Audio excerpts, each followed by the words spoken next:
Welcome back to our channel. On today's video, I want to talk to you about how to know when selfishness has crept into your marriage. My name is Franklin from Couples Talk, and it is my pleasure, it is my desire to share with you these thoughts. By the power of God's Spirit, I've been married for quite some time now, and so far, I've been privileged to learn quite a lot of things. God has opened my eyes to a whole lot of things, and this has helped me a great deal in my marital journey. So let's get right into this. One of the reasons I truly want to share these thoughts with you is because, when marriage begins, that initial time of the year or that initial time, it is always a very lovely journey. And both parties, they want to do things together, they want to share everything together. But the sad thing is, as time goes on, when the marriage has stayed for 2 years, 3 years, 4 years, 5 years and more, a whole lot begins to happen.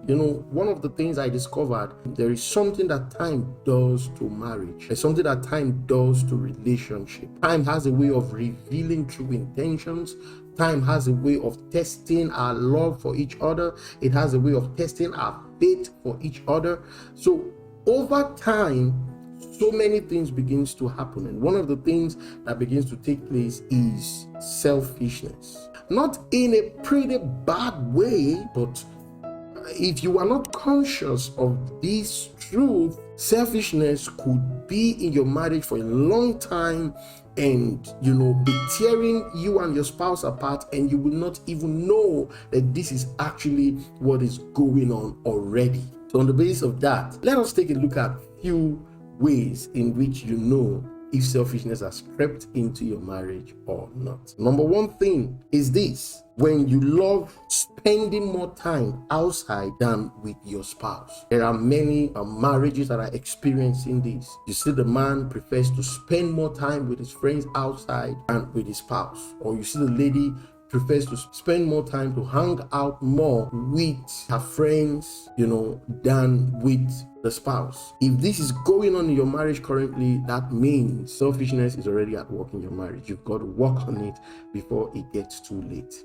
The idea is that if there is anybody you should spend more time with, it should be your spouse. It's true, the hunger, the yearning to spend more time for your spouse or with your spouse, it should never die off. This is something that you've got to think about. It should never die. If after 5 years you still yearn to spend time with your spouse, it means that you are still in love with your spouse, and this is how it ought to be. That's the truth. This is how it ought to be. So the first thing is that you need to work on this. The second way in which if selfishness is already creeping in is when you love coming back home late. And this is very common with men. It's very common with men. That moment when you left the house in the morning, and even after you are done from work, you want to still hang out somehow, and then you come back very late at night by 1 o'clock or maybe 2 p.m. at night, and first thing in the morning you are off again. You are just loving your job. You are just loving your job, forgetting that is your career. Your marital life is still at stake. So this is something that we truly need to work on. A responsible man, no matter how busy he has become, no matter how tedious his work has become, it is expected that by 9 p.m. or maximum 10 p.m. you should be back home. That's the truth. You should be back home to spend time with your family, take dinner together. Yeah, that's the right thing to do, So this is something that you should work on. If you have found yourself coming back home pretty late, you come back home when your wife is already sleeping, your kids are already sleeping, then selfishness has already crept into that marriage. Remember, marriage is a relationship which needs to be maintained through certain actions. So this is something that you've got to work on.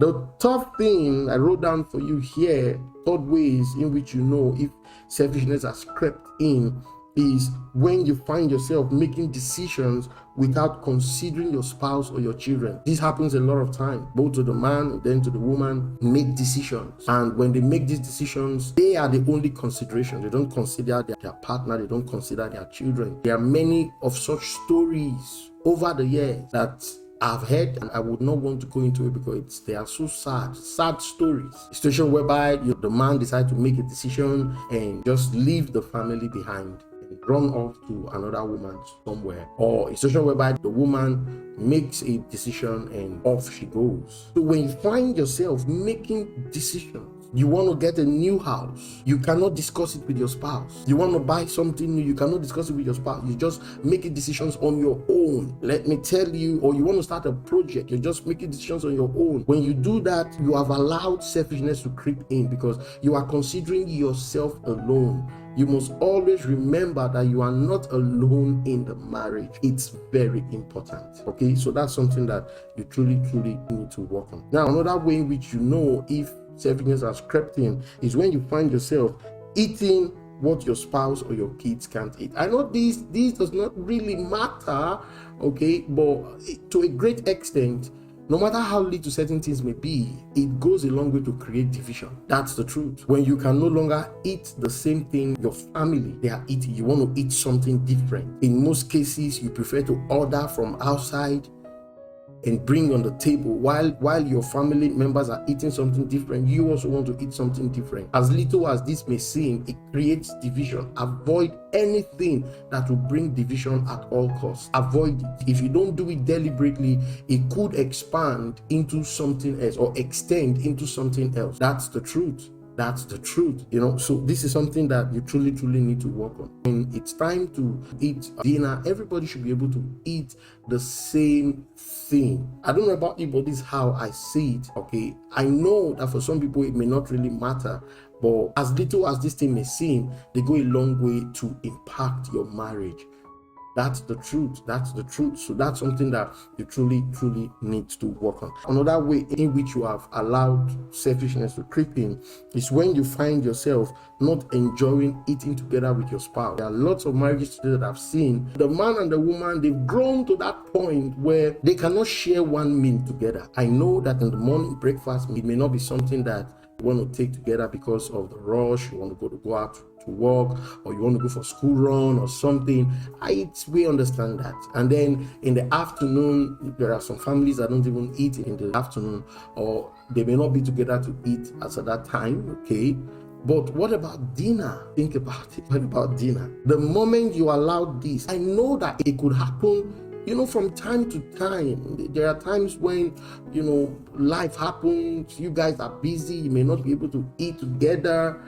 I understand that, but then deliberate effort has to be made to eat with your spouse. You wait for each other. You wait for each other. You must keep that tradition. I'm telling you, you must keep that tradition in your home. See, when a husband and wife, when they are eating together, that is when they get to discuss certain matters. Let me explain something very important here that I believe will go a long way. When we talk about intimacy in marriage, most people think it is just about the intimacy that happens between a man. You know what I'm talking about, when they get intimately involved in making love and all that. But I discovered something in my work so far. When we talk about intimacy is not just about making love. Intimacy is important. Making love is important. That's what I mean. But the truth of the matter is that at the end of the day, you discover that making love is just 1% of intimacy.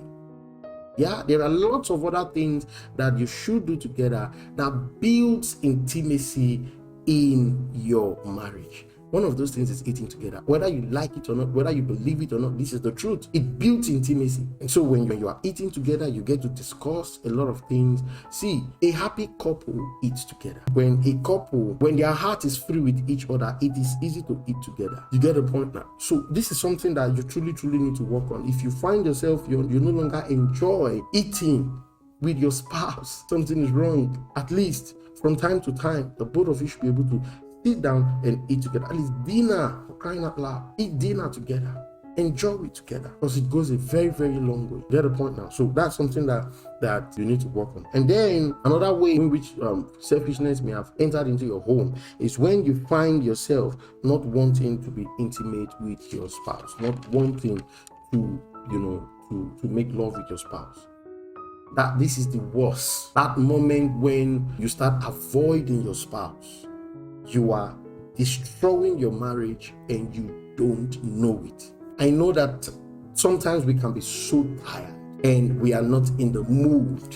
I get it. There are times when even age can go a very long way to affect your drive, your mood. Oh yes, I get all that. But the truth is, you must consciously work on this area. The willingness must be there. That's the truth. Do not starve your spouse of that which rightfully belongs to them. I'm telling you, do not starve them of that which rightfully belongs to them. I'm going to take our time to do a video on the importance of this aspect in your marriage. There's something about it. There are couples today, you see the young lady who says, no, I'm not in the mood. You see the young man who says, oh, no, I'm too tired. I just came back from work. I'm so tired, and all that stuff. You see, when you keep giving that excuse, you may have your way, but guess what? It is cracking the marriage slowly. And before you know what is happening, everything has gone south. So think about it. From all these things that we have mentioned here today, do you think that you may have allowed selfishness into your marriage? Think about it. And are there other things I may not have mentioned here that also connote selfishness? I would love to hear your comments in the comments box. Don't just watch. I want to hear from you. I want to know what you think. Okay? So that will be all for this video. I will speak to you in the next video. Until then, don't forget to like this video, share with your married friends, and if you haven't subscribed, don't wait any longer. Subscribe, because it will go a long way to help you to keep receiving videos when I post them. Don't forget to click on the notification bell, because that is what will help you to receive the notifications. And don't forget also, my book is out there, Marriage Made Easy. This is one book that will speak to you, bless you a great deal, and it's just a short read. It's a 14-day devotional that will help you a great deal. Okay, so if you're interested, just click on the link below and go get your copy. Okay, all right, that'll be all for now. I'll see you in my next video. God bless you.